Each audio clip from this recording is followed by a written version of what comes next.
How bad is it, Frank? Unfortunately, it's very bad, right? Because the debt's growing like crazy. Who's going to pay it back? And how we do I pay it back? Okay. The signs are all there, right? It's not, and I'm quoting many times. When the first computers came on the market years ago, the slogan was, if you get one of those computers, you could eliminate an office floor in a high-rise office building. But now when I look around in the cities, there's 3 times more high-rise office buildings. No question. What do they do in there? They don't make products in there. They create regulations in there. You have regulations, and you have regulators which will regulate regulators. It's interesting, though, because it then begs the question, which brings me back to how we started this conversation. As a Canadian citizen, I was born and raised in Toronto.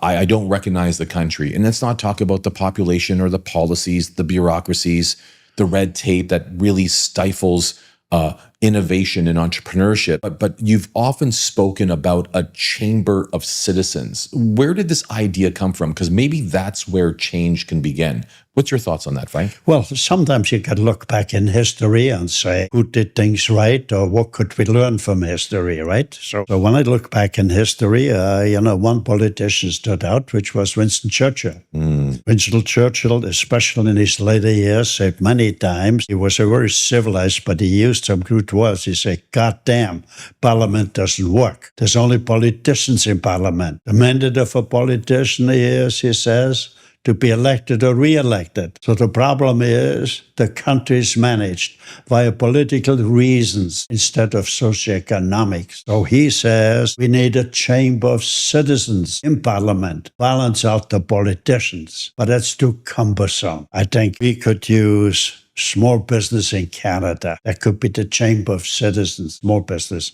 Small business has always been the backbone of Canada, practically the backbone of any country. So that's small business play a great role in society. I agree. By personal observation, you started off as a small business owner with one workbench and a single employee, and you grew your own company to 180,000 employees. So it's not about being big, it's about understanding the significance. That sounds to me, Frank, that you're honoring the entrepreneur's spirit.